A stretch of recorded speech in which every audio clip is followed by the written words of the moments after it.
Bonjour à tous, j'espère que vous allez excellemment bien et aujourd'hui on va parler football féminin. Et oui, parce que pendant toute la Coupe du Monde, on fera le débrief de chaque match de cette Coupe du Monde de foot féminin.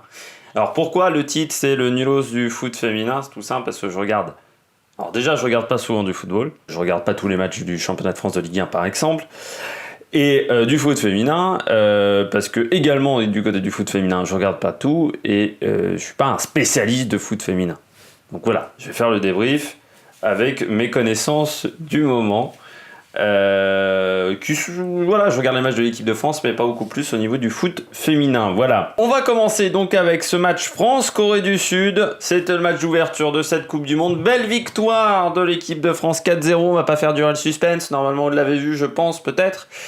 Premier but d'Eugénie Le Sommer. Après 9 minutes de jeu. Ensuite, on a un but refusé. Pour un hors-jeu que j'appellerais les hors-jeux laser avec la VAR, c'était à la 26e minute, puis un but à la 35e sur corner avec le but de Wendy Renard, 45e plus 2 de nouveau, un but de Wendy Renard encore sur corner, et puis 84e minute, but d'Amandine Henry, à peu près des 22 mètres, une belle frappe. Beau match de l'équipe de France. C'était pas forcément un match facile. Premier match de cette Coupe du Monde en France. Mentalement, il fallait que les joueuses soient très fortes parce que ce n'était pas simple mentalement. On rentre dans une Coupe du Monde, il y a toujours une pression, encore plus quand on est à domicile dans un Parc des Princes qui était bien rempli. Donc voilà, c'est jamais facile de commencer la compétition face à un adversaire qui est normalement plus faible que vous. Mais bon, qui s'est quand même amélioré normalement depuis 2 ans, donc vous savez pas si vous êtes toujours au-dessus de la Corée du Sud. Ben voilà, la performance est plutôt bien réalisée avec une bonne entame de match qui leur ont permis de ne pas douter. Marquer au bout de 10 minutes de jeu, ça permet de ne pas douter. Parce que si on avait marqué, je sais pas, si on n'avait pas marqué en première mi-temps, peut-être qu'ensuite on aurait eu des doutes et qu'on aurait eu du mal à s'imposer. Là, on a marqué très vite. Donc voilà, c'est vraiment une très belle victoire. Ça nous permet de prendre la tête dans le groupe A, bien entendu, avant le match entre la Norvège face au Nigeria, qui je pense aura lieu aujourd'hui. Donc voilà, maintenant c'est l'heure de faire les tops et flops sur ce match. Les tops et flops de ce match, du côté de l'équipe de France, c'est assez facile. Les intentions de jeu qui ont été, je trouve, excellentes du côté de l'équipe de France. Il y avait envie de se projeter vers l'avant. Il n'y a pas eu de stress par rapport au match. J'ai senti que les Françaises l'avaient abordé du bon pied. De toute façon, ça se sentait déjà quand elles étaient dans le couloir pour accéder au terrain. À ce moment-là, on a senti, par exemple, Sarah Boidi m'avait l'air extrêmement détendue. C'était le cas de d'autres joueuses. Donc, ça sentait plutôt bon à ce moment-là, et voilà, elles n'ont pas senti la pression, avec des intentions de jeu qui dès le début ont été portées sur l'offensive. On a le ballon, et bien on décide de faire de jeu, de trouver des combinaisons avec un côté droit qui a été dominant pendant quasiment tout le match, avec un bon match de Cascarino et de Torrent qui se trouvaient énormément. C'était un peu plus complexe de l'autre côté, avec Majri, où on avait du mal des fois à trouver Eugénie Le Sommer. On trouvait Eugénie Le Sommer, mais sur des longs ballons. On avait du mal à la trouver sur des passes courtes. Donc voilà, ça c'est un peu plus dommageable, mais je pense que Corinne Diacre a bien fait son travail au niveau du mental des joueuses, et ça c'est une bonne nouvelle. Le pressing, ça c'est également une bonne chose. Le pressing qui a été très bien réalisé également, et coordonné, ce qui est toujours... ce qui est mieux, encore mieux. Pourquoi ? Parce qu'un pressing, si vous montez, mais de manière individuelle sur les joueuses, vous allez créer des espaces. Or, pour faire un bon pressing, il faut monter de manière coordonnée.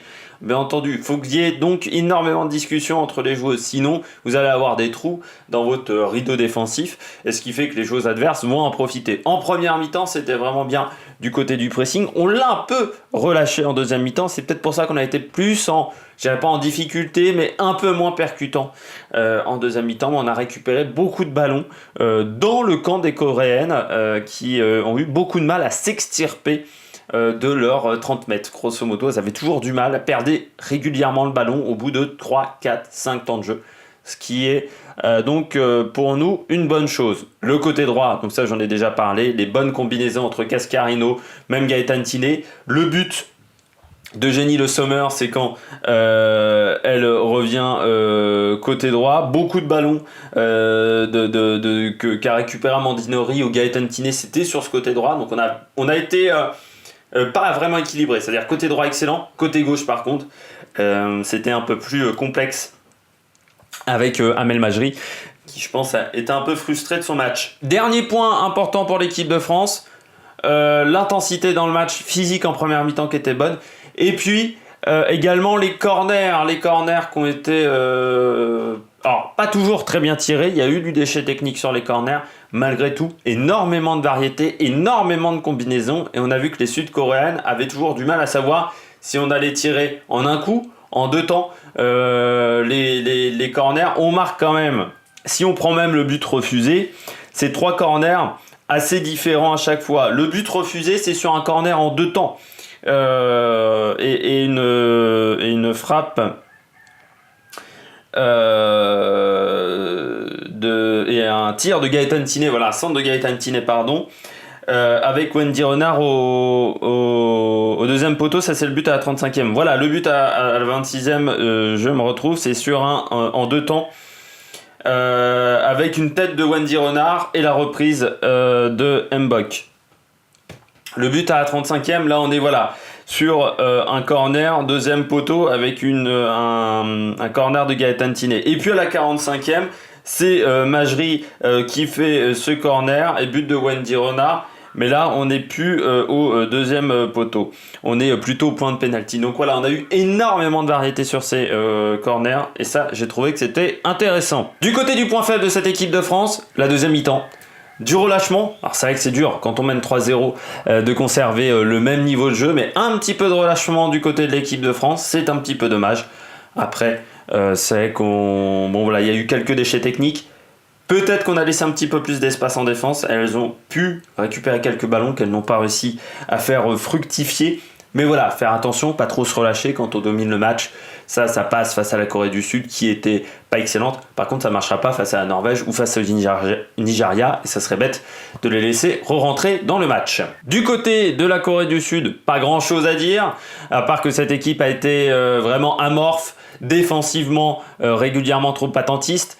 La gardienne s'est trouée régulièrement également sur les corners. Elle était peu présente. Défense attentiste par exemple sur le but d'Amandine Henry à la 84e minute, faut monter défendre sur Amandine Henry. Là elle est seule, et elle a le temps d'armer sa frappe et de la mettre au bon endroit dans le but. Donc voilà, déception de ce côté là, du côté de la Corée du Sud, qu'on attendait peut-être mieux, vu que c'est une équipe qui arrive maintenant à rivaliser avec l'Australie et le Japon au niveau asiatique. Donc c'est un petit peu dommage d'avoir perdu cette rencontre, et surtout de n'avoir proposé aussi peu de choses dans ce match. Au niveau des joueuses, la joueuse du match pour moi, c'est Cascarino. Cascarino qui, j'ai trouvé, a été plutôt excellente. Beaucoup de combinaisons avec Torrent, avec Gaëtan Tiné. On s'est trouvé régulièrement de ce côté droit. Et voilà. Et Cascarino, ensuite, elle avait une capacité de percussion, de dribble, qui lui a permis de centrer énormément. Alors après, sur les centres, il y avait quelques fois des petits déchets. Des fois, elle a voulu en mettre un peu trop. Une petite action, un petit temps de jeu en trop, et on oublie de faire la passe. Mais j'ai trouvé que pour une joueuse qui est encore jeune, elle a 22 ans, je crois, Cascarino, c'était un très bon match qu'elle a réalisé. La déception pour moi sur ce match, c'est Amel Majri, qui a été un peu en dessous. Il faut le dire.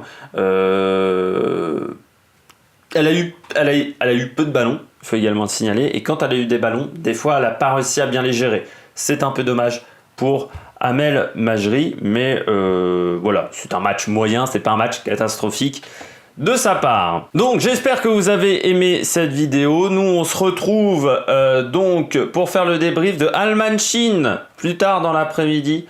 Vers 17h20 je pense, on fera le débrief, donc ça sera en ligne avant 20h, vers 20h pour Allemagne-Chine. De toute façon, vous vous abonnez à la chaîne, vous aurez toutes les informations. Donc si vous avez aimé cette vidéo, pouce bleu, abonnez-vous à la chaîne, ça fait toujours du bien. Et puis donc, nous, on se retrouve plus tard cet après-midi. Allez, ciao ciao sur l'Amérique Production.